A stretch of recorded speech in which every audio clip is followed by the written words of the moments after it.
She Loves Me blog. I'm here with Aurora today. Aurora is 7 months old as of a couple days ago. Today I'm going to talk to you about what to do when you're overdue and you're done being pregnant. Overdue and almost due, we'll say. You're done being pregnant, you feel gigantic, and you're ready to get this show on the road and meet your baby.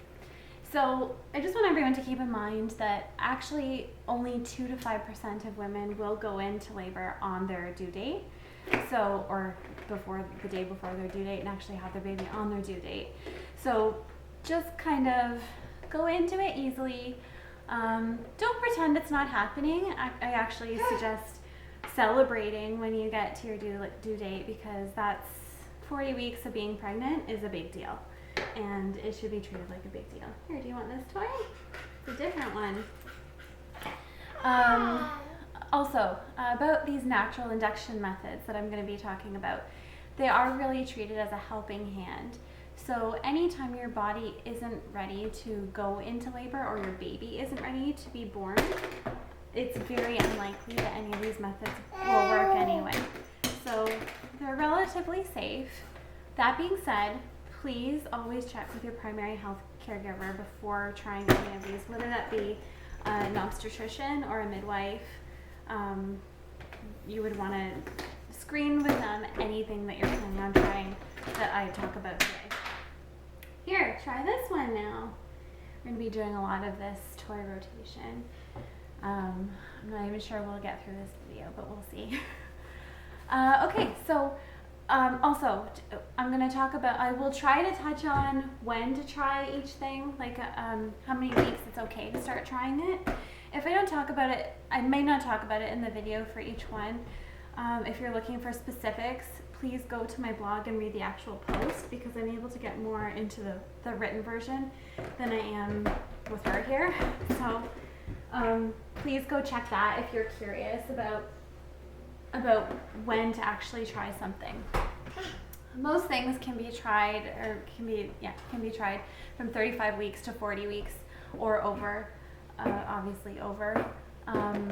There are specific things that you don't want to try until you're actually overdue, and I'll talk about those, or they'll be in the post. Okay, so we're going to start with some of the common ones. Did you drop it? Here it is. Good girl. Yummy. Okay, so some of the common ones. Walking is probably the #1 most common way to get labor going. And I mean, there's not much to talk about with walking. Do it as much as you can. Basically, you want to stay in an upright position as much as you can to let gravity work with you. You want the baby to move down. The more the baby moves down and applies pressure to your cervix and your whole pelvic region, the more likely labor is to start. So as much as you want to rest, still try to be up and mobile and getting that baby to move down. I'll just do a little side note here that I wasn't able to do much walking because my feet were so swollen and sore. So stay tuned for the rest of the methods if you're not able to do a lot of walking. Next would be spicy food. Spicy food, a lot of us have heard about that. The whole reason that spicy food works is because it's an intestinal stimulant. So, here you go. So what I mean by that is it's causing cramping, possibly mild diarrhea. So basically the contractions in your colon are getting contractions in your uterus to possibly start. That's why spicy food works. If your body doesn't really react to spicy foods like that, it might not be the method that you want to try. The next one, red raspberry leaf tea. This is red raspberry leaf tea, not raspberry fruit tea. They're very different. You want to use the leaf tea. So the reason this is good for you is because it works as a uterine tonic and a pelvic floor strengthener. So it's not really an induction method when you take it, 1 cup a day kind of thing. If you you are using it as an induction method, what you're going to do is you're going to increase the dosage, your daily dosage, to 1 cup of dried leaf tea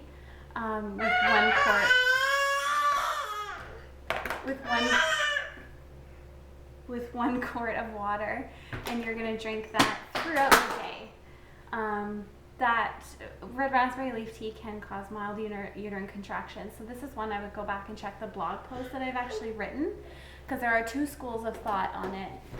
Some people say not to drink it until the end of your pregnancy. Some people say to drink it throughout. So you're going to have to talk with your healthcare professional on that one, or do your own research and decide what's best for your situation. But it has been said to be very good for labor, and helping your contractions to be more efficient, your body to come back to its normal state after you have the baby. Helps the placenta push out, or contract out after you've delivered the baby. So there's a lot of benefits to it. It's worth looking into. Nipple stimulation is another one that's common. The reason that's common is because it releases oxytocin. Oxytocin is involved in uterine contraction, and it also facilitates nursing or breastfeeding. So if you're looking into breastfeeding, this might be something. No, we'll get to that part later. Anyway, if you're looking for nipple stimulation, what you're going to do is just using your fingers. Maybe you can get your partner involved. 5 to 10 minutes per nipple. Take about a 20-minute break in between each side. If contractions stop doing the stimulation, because they can bring on more powerful contractions. This method is actually often used to augment stalled labor. So you might have heard friends using that, or doctors or nurses having them use nipple stimulation to get things going again. We need to get you some more toys. How about this one again? Good. That's a good one. Yes. Yes. And we have the little vibrating teether. Good one. Yummy. Okay. So nipple stimulation is a good way to even get things going and start labor in the first place. Sex, lots of sex. Sex is very good for getting labor going. The reason for that is because the ejaculate actually has prostaglandins in it that are very similar. What the prostaglandins do is they soften the cervix. So softening and thinning out the cervix helps the baby's head to be pushed against it more. Bringing the baby down and closer to coming out. So, did you hurt yourself? Come here. It's okay. It's okay. We'll play here at the table. It's also very similar to one of the artificial induction medications called Cervidil. Cervidil uses a pig hormone. So why not use a human hormone and have some fun? I know at 40 weeks pregnant you are not really into sex probably, and the positions and comfort level is not really there. But if you can find a position that's comfortable, it's definitely worth trying, and you want to do it often if possible, obviously to get your cervix softened up and get things going. Okay, a couple more for the most common areas. Acupuncture and acupressure.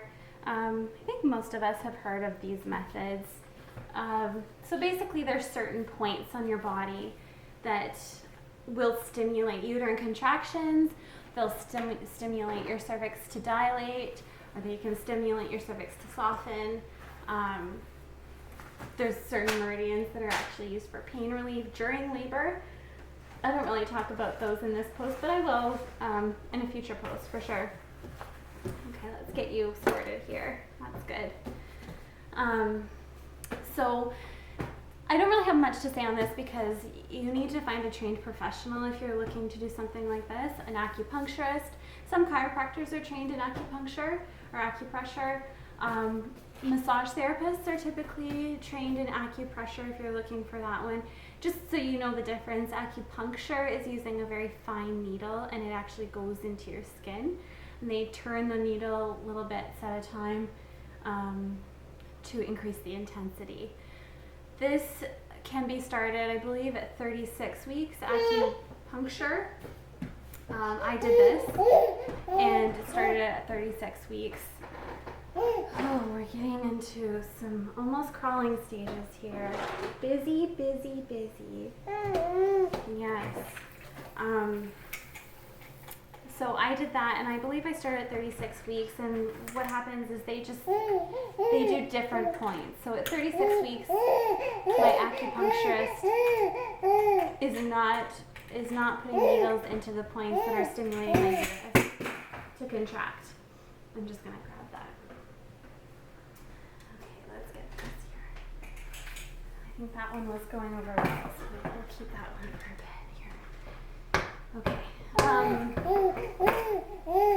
On the blog, in the post, I have a small chart so you can get an idea of the points that are used. A lot of feet, hands, and calves are the areas that you're looking at. And then when you get into the uterine contractions, you're looking at the lower back area.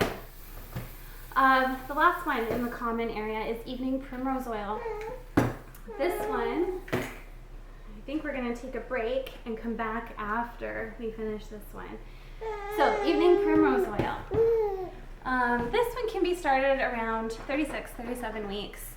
I also did this one, and this one worked for me.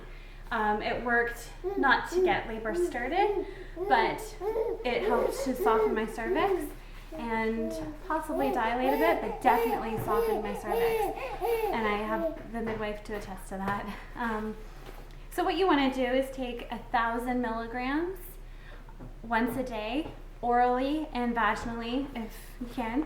Vaginally means using it as a suppository, and if you're doing that, you want to wear a pad, and you're going to do this before bed because it can get a little bit messy. Obviously it has nowhere to go when the capsule breaks open, so it's just going to come back out. But you want to make sure you get it up. Okay, good. Up on your cervix so that it's softening it. Now, as I said before, anything that softens the cervix will help the baby's head. Hopefully it's the head that's there.